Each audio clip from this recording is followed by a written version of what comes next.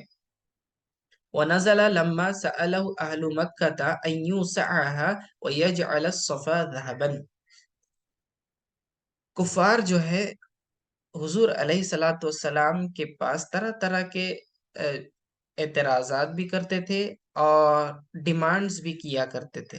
یعنی کہ پہلے کے لوگ جب نبی نبوت دعویٰ کرتا ہے تو لوگ جو ہیں اس سے نبوت کی دلیل طلب کرتے ہیں، لیکن صرف ان کا مقصد بعض اوقات ہدایت طلب کرنا نہیں ہوتا کہ آدمی کو جو ہے ثبوت دے دیا، اب اس کے بعد وہ مان لے تو یہ بہت اچھی بات ہے۔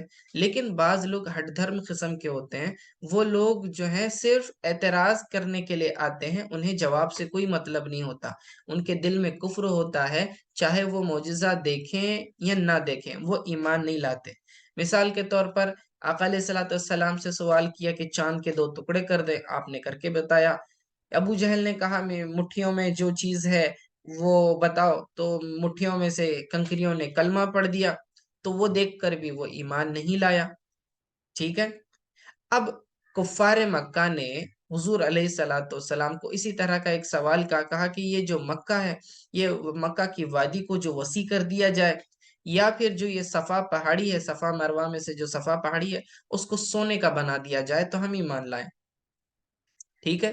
تو اللہ تعالیٰ اس کا جواب دیتا ہے اور فرماتا ہے ام تریدونا، کیا تم یہ چاہتے ہو، ان تسألوا رسولکم، کہ تم اپنے رسول سے سوال کرو، کما سئل موسیٰ، جیسا کہ موسیٰ علیہ الصلوۃ والسلام سے سوال کیا گیا تھا، یعنی کہ جیسا کہ سألہ قومہ، یعنی ان کی قوم نے جیسے سوال کیا تھا، من قبل، اس سے پہلے، یعنی تمہارے قول سے پہلے، من قولہم، جیسے کہ موسیٰ علیہ الصلوۃ والسلام سے ان کی قوم بنی اسرائیل نے مختلف قسم کے ڈیمانڈز کیے تھے۔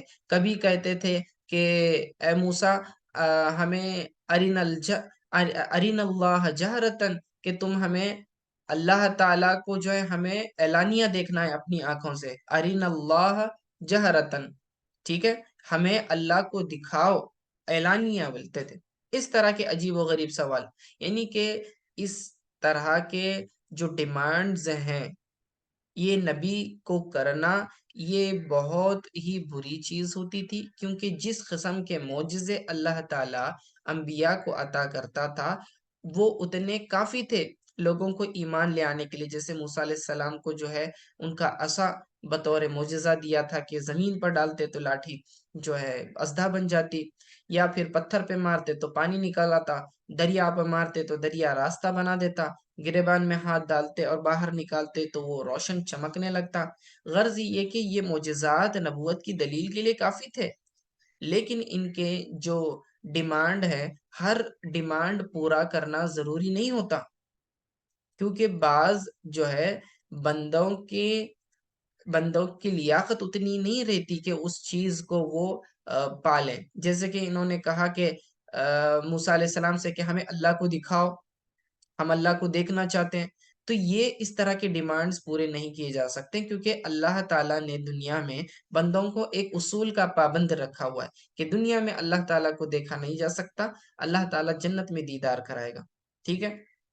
تو اس طرح کے کوئی بھی فضول سوالات لے کر آ جائے گا تو ان سوالات کو انٹرٹین نہیں کیا جاتا. تو اب اسی طرح ان لوگوں نے کیا کہا، مکہ والوں نے کہا کہ وادی کو آپ وسیع کر دیں یا صفا پہاڑی کو کیا کر دیں، سونا بنا دیں. تو اللہ تعالیٰ اس کا جواب دے رہا ہے، اللہ تعالیٰ اگرچہ کہ قادر ہے، اللہ کر سکتا ہے، لیکن ہر سوال ان کا پورا کرنا ضروری نہیں، کیونکہ اللہ جانتا ہے کہ ان لوگوں نے جو سوال کیا ہے اس کے پیچھے ان کا مقصد کیا ہے. ایمان لانا ان کا مقصد نہیں ہے، بلکہ اعتراض پر اعتراض کرنا ان کا مقصد ہے. کیونکہ جب رسول اللہ صلی اللہ علیہ وسلم نے دوسرے بھی معجزات بتائے تو لوگوں نے کیا کہا کہ یہ تو جادوگر ہے، معاذ اللہ، جادوگر کہا. موسیٰ علیہ السلام نے بھی جب معجزات دکھائے تو لوگوں نے انہیں جادوگر کہا. ٹھیک ہے. تو اس طرح سے ان کا مقصد جو ہے یہ کوئی ایمان لانا نہیں ہوتا. تو اللہ تعالیٰ فرما رہا ہے کہ تم ایسے سوال کرتے ہی کیوں ہو جس سے تمہیں کوئی فائدہ نہیں ہے. ام تریدون ان تسألوا رسولکم کما سئل موسیٰ. ٹھیک ہے. کیا تم ایسے سوال کرتے ہو تمہارے رسول سے جیسے کہ موسیٰ علیہ السلام کی قوم نے ان سے سوالات کیے تھے تم سے پہلے. وَمَن يَتَبَدَّلِ الْكُفْرَ بِالْإِيمَانِ فَقَدْ ضَلَّ سَوَاءَ السَّبِيلِ. ٹھیک ہے. وَمَن يَتَبَدَّلِ الْكُفْرَ، اور جس نے تبدیل کر دیا، بدل دیا کفر کو، بال وَمَن يَتَبَدَّلِ الْكُفْرَ بِالْإِيمَانِ، جس نے ایمان کو کفر سے بدل دیا، یعنی ان یأخذہ بدلہ بترک النظر فی الآیات البینات واقتراح غیرہ. ٹھیک ہے. اللہ تعالیٰ فرمانا چاہ رہا ہے کہ دیکھو تمہارے سامنے قرآن کی آیات ہیں اور دوسرے معجزات آلریڈی ہیں، تمہیں چاہیے کہ تم اس کے اندر غور و فکر کرتے اللہ تعالیٰ کی ان دلائل میں اور ایمان لے آتے. اب اتنی عقل دینے کے بعد، اتنے دلائل اور بینات اور معجزات دکھانے کے بعد اگر تم ایمان نہیں لاتے اور ایمان کے بدلے کفر کو اختیار کر لیتے ہو تو پھر تو فقط ضل سواء السبیل، کہ بس وہ شخص جس نے ایسا کیا تو گمراہ ہو گیا. ضل گمراہ ہو گیا، سواء السبیل یعنی صحیح راستہ، صراط المستقیم کا جو راستہ ہے اس نے اس راستے کو چھوڑ دیا اور سیدھے راستے سے گمراہ ہو گیا. اقطع طریق الحق والسواء فی الاصل الوسط. ضلع کا معنی اخطا طریق الحق، حق راستے کو پانے میں اس نے خطا کر دی. ٹھیک ہے. صحیح راستے کو اس نے نہیں چنا. اور سوا ان کا معنی ہوتا ہے برابر برابر ہونا، یعنی بیلنسڈ آپ کا رویہ ہونا چاہیے. سوا السبیل یعنی اعتدال کی راہ. والسواء فی الاصل الوسط. ٹھیک ہے. سواء اصل میں معنی ہوتا ہے وسط، سینٹر، درمیانی راہ. ٹھیک ہے. نہ زیادہ نیچے نہ زیادہ اوپر، بیلنسڈ ہونا چاہیے. کسی چیز میں زیادتی بھی نہیں، کسی چیز میں کمی نہیں. یعنی جو حکم اللہ تعالیٰ نے دیا اس سے آگے بھی نہیں بڑھنا اور جو دیا ہے اس میں کم بھی نہیں کرنا. درمیانی راہ جو ہے اسے اختیار کرنی چاہیے. وَدَّ كَثِيرٌ مِّنْ أَهْلِ الْكِتَابِ، اہل کتاب میں سے اکثر تو وہ ہیں جو یہ چاہتے ہیں لو یردونکم من بعد ایمانکم، کہ جو ہے وہ تمہیں لوٹا دیں تمہارے ایمان کے بعد، کفارن. ٹھیک ہے. یعنی کافر بنا دے، کفر کی طرف لوٹا دے. اب یہاں پر اس آیت میں اہل کتاب کے اندر، ان کے دلوں میں مومنوں کے لیے جو حسد بھری ہوئی تھی، اللہ تعالیٰ نے اس کا اظہار مومنوں پر فرمایا اور کہنے لگا کہ اے مومنوں، تم یہ سمجھتے ہو کہ اہل کتاب جو ہیں جنہیں تورات اور انجیل دی گئی یہ تمہارے دوست ہیں. نہیں، ایسا نہیں ہے، بلکہ انہوں نے بلکہ ان کا حال تو یہ ہے کہ وہ تمہیں کوشش کرتے رہتے ہیں کہ تمہیں کفر کی طرف لوٹا دیں، حالانکہ تم ایمان لا چکے ہو. تمہارے ایمان لانے کے بعد بھی وہ چاہتے ہیں کہ تم کفر کی طرف لوٹو. یہ اہل کتاب یہی چاہتے ہیں. ٹھیک ہے. تو تم اس طرح نہیں کرنا. وَدَّ كَثِيرٌ، وَدَّ کا معنی کسی چیز کا خواہش کرنا، وَدَّ یَوُدُّ. ٹھیک ہے، فعل ماضی. تو ود کثیر من اہل الکتاب، اہل کتاب میں سے تو اکثر یہ چاہتے ہیں، لو یردونکم، کہ وہ تمہیں کیا کریں، لوٹا دیں. رد یردو یعنی واپس کرنا، لوٹانا. یردونکم کہ تمہیں لوٹا دیں، من بعد ایمانکم تمہارے ایمان لانے کے بعد، کفارن ٹھیک ہے، کفر کی طرف، حسدن یعنی حسد کے طور پر. مفعول لہو ہے یہ اس کا، فعل کا.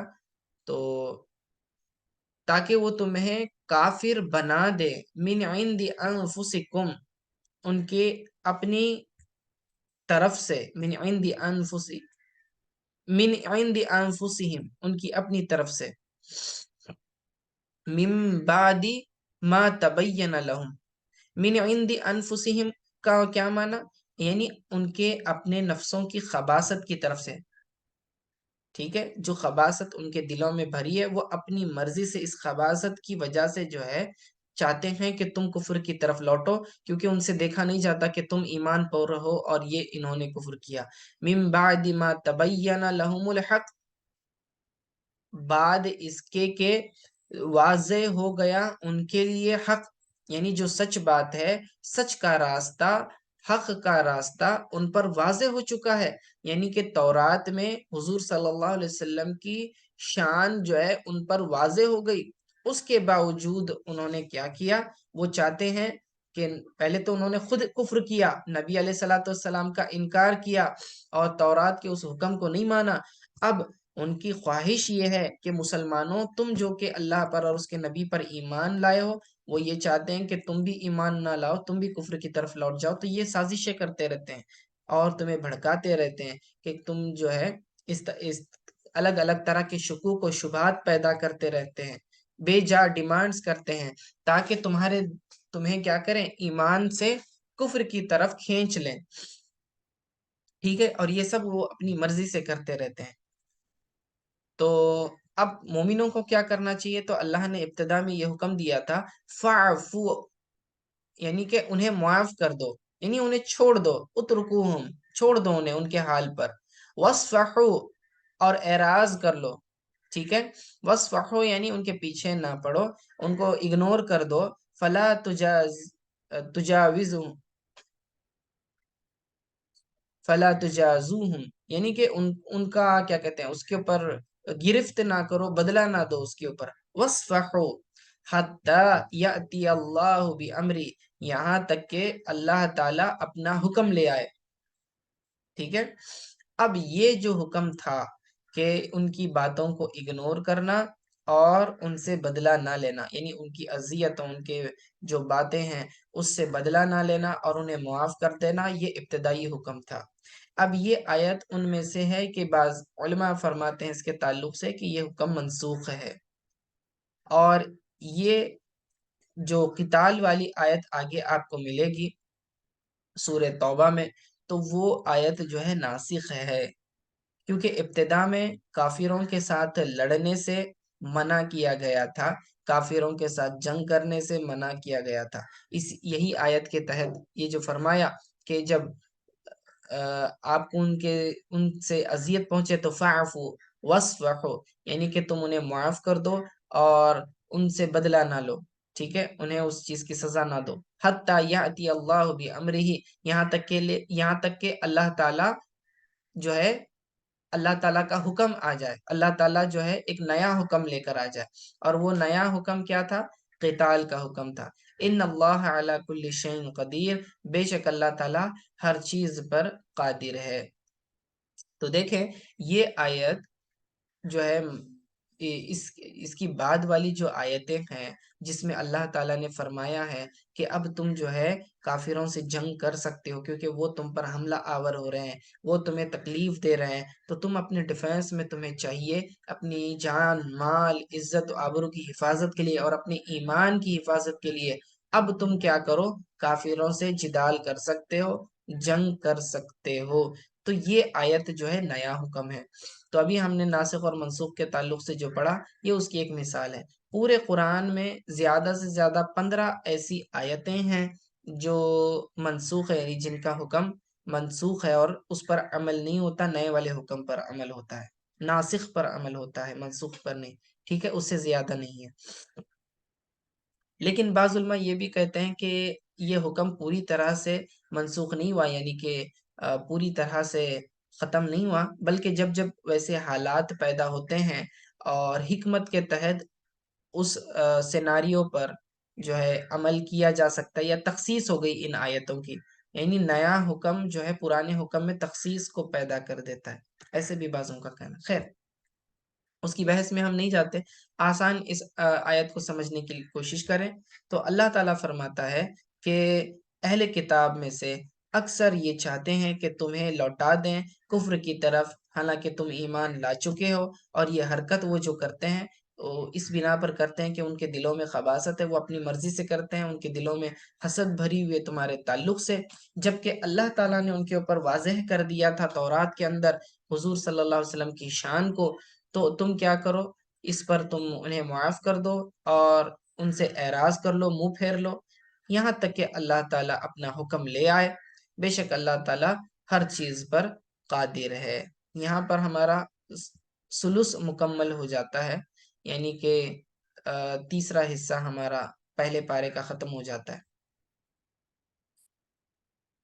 وَأَقِيمُوا الصَّلَاةَ وَآتُوا الزَّكَاةَ، وَأَقِيمُوا الصَّلَاةَ اور نماز کو قائم کرو، وَآتُوا الزَّكَاةَ اور زکوٰۃ ادا کرو، وَمَا تُقَدِّمُوا لِأَنفُسِكُم مِّن خَيْرٍ تَجِدُوهُ عِندَ اللَّهِ، اور نہیں ہے کوئی ایسی نیکی جو تم اپنے لیے کرو، اور وَمَا تُقَدِّمُوا یعنی جو کچھ بھی تم آگے بھیجتے ہو، یعنی جو تم دنیا میں نیکی کرتے ہو، یہ اعمال اللہ تعالیٰ کی طرف اٹھائے جاتے ہیں، گویا کہ تم نے آخرت کی زندگی کے لیے جو ہے نیکیوں کو آگے بھیج دیا۔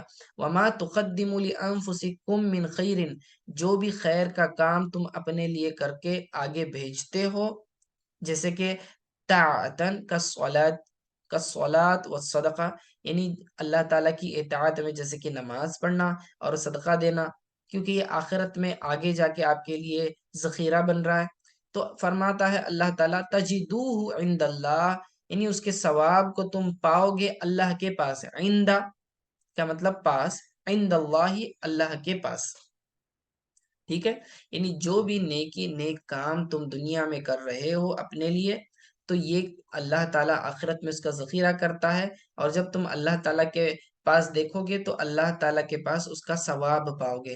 ان اللہ بما تعملون بصیر، بے شک اللہ تعالیٰ جانتا ہے، علم رکھتا ہے جو کچھ تم کر رہے ہو، اور بصیر بھی ہے، دیکھنے والا بھی ہے، تو اللہ علم بھی رکھتا ہے اور بصیر بھی ہے، یعنی اللہ دیکھ بھی رہا ہے جو تم کر رہے ہو، اللہ جانتا بھی ہے جو تم کرتے ہو، اللہ دیکھ بھی رہا ہے جو تم کرتے ہو، یعنی کہ اللہ تعالیٰ یہ سب جانتے ہوئے تمہیں اس کا بدلہ عطا کرے گا، ٹھیک ہے، تمہیں اس کا کیا کرے گا، بدلہ عطا کرے گا، یعنی کہ اس کا بہترین سے بہترین بدلہ عطا کرے گا، اور کیا کہتے ہیں،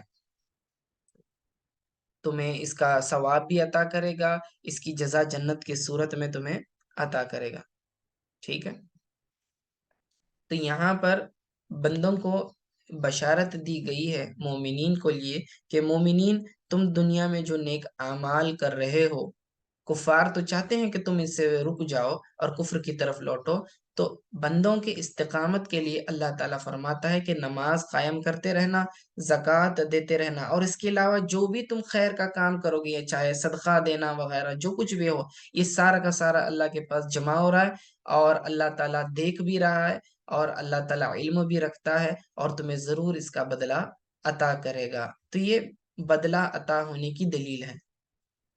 وَقَالُوا لَن يَدْخُلَ الْجَنَّةَ إِلَّا مَنْ كَانَ هُودًا أَوْ نَصَارَىٰ، اب یہاں اس آیت کا شان نزول سن لیں کہ قَالَ ذَلِكَ الْيَهُودُ الْمَدِينَةَ وَالنَّصَارَىٰ نَجْرَانَ لَمَّا تَنَاظَرُوا بَيْنَ يَدَيْ النَّبِيِّ صلی اللہ علیہ وسلم، کہ رسول اللہ صلی اللہ علیہ وسلم کے پاس ایک دن جو ہے مدینہ کے یہود آئے اور نجران کے نصارہ آئے، ٹھیک ہے، اور آپس میں بحث مباحثہ کرنے لگے، مناظرہ کرنے لگے، یعنی کہ یہود نصارہ کے ساتھ جو ہے نا آپس میں کیا کرنے لگے، مناظرہ کرنے لگے اور کہنے لگے، بحث و مباحثہ کرنے لگے، اور سامنے خود رسول اللہ صلی اللہ علیہ وسلم کے سامنے بیٹھے ہوئے.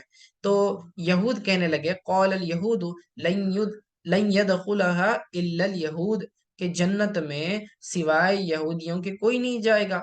وقال النصارى، اور نصارہ کہنے لگے، کرسچنز کہنے لگے، لن يدخلوها الا النصارى، اور نصارہ کیا کہنے لگے کہ نہیں داخل ہوں گے کوئی بھی جنت میں سوائے نصارہ کے، یعنی کرسچن. تو یہودی کہتے تھے صرف جنت میں صرف یہودی جائیں گے، نصرانی کہتے تھے یعنی کرسچن کہتے تھے کہ صرف جنت میں کون جائیں گے، کرسچنز جائیں گے. یہ جب بحث و مباحثہ ہو رہی تھے تو اس کے تعلق سے پھر اللہ تعالیٰ نے قرآن میں آیت نازل فرمائی حضور علیہ الصلوۃ والسلام پر. فرماتے ہیں وَقَالُوا لَن يَدْخُلَ الْجَنَّةَ إِلَّا مَنْ كَانَ هُودًا أَوْ نَصَارَىٰ، اور وہ کہنے لگے اور وہ کہتے ہیں کہ نہیں داخل ہوگا کوئی بھی جنت میں سوائے اس کی جو یہودی ہو یا نصرانی ہو. ٹھیک ہے، اللہ فرماتا ہے، اس کا جواب دیتا ہے، یہ قالا کا مقولہ ہے، تل کا امانیہم، یہ تو اپنی ان کی طرف سے گھڑی ہوئی باتیں ہیں. ٹھیک ہے، اس کے اوپر ان کے پاس کوئی دلیل نہیں ہے، من گھڑت باتیں کر رہے ہیں. تل کا امانیہم شہواتہم الباطلہ، باطلہ، یہ تو ان کی جو ہے فالتو خواہشات ہیں، باطل خواہشات ہیں. صرف ان کا یہ کہنا، یہ دعویٰ بالکل غلط ہے. تل کا امانیہم، قل، آپ ان سے فرما دیں، ہاتو برہانکم، دلیل لے کر آؤ تم، ان کنتم صادقین، اگر تم اپنے دعوے میں سچے ہو. یہ جو انہوں نے دعویٰ کیا کیا کہ جنت میں سوائے یہودی کے کوئی نہیں جائے گا، اور نصرانی کرسچن کہنے لگے جنت میں تو صرف کرسچن ہی جائیں گے. اللہ فرماتا ہے یہ جو ہے اپنی طرف سے من گھڑت باتیں کرتے ہیں. اللہ تعالیٰ نے تورات میں، انجیل میں کہیں بھی ایسا نہیں کہا ہوا ہے، بلکہ قرآن بھی جو ہے بنیاد کسے بناتا ہے، ایمان لانے کو اور اعمال صالحہ کرنے کو، یہ بنیاد بناتا ہے جنت میں جانے کی. ٹھیک ہے، تم جو ہے ایمانیات کا انکار بھی کرو اور دعویٰ بھی یہ کرو کہ ہم جنت میں جائیں گے، تو یہ بالکل غلط بات ہے. اللہ تعالیٰ فرماتا ہے ہاتو برہانکم، تم اپنی دلیل لے آؤ. برہان کہتے ہیں دلیل کو. ٹھیک ہے، ہاتو لے آؤ، برہانکم، حجت لے آؤ. یہ جو حجت، دلیل، ثبوت، پروف، جو کچھ بھی ہے، تم نے جو دعویٰ کیا نا کہ جنت میں صرف تم جاؤ گے، لاؤ اس کی دلیل لے کر آؤ.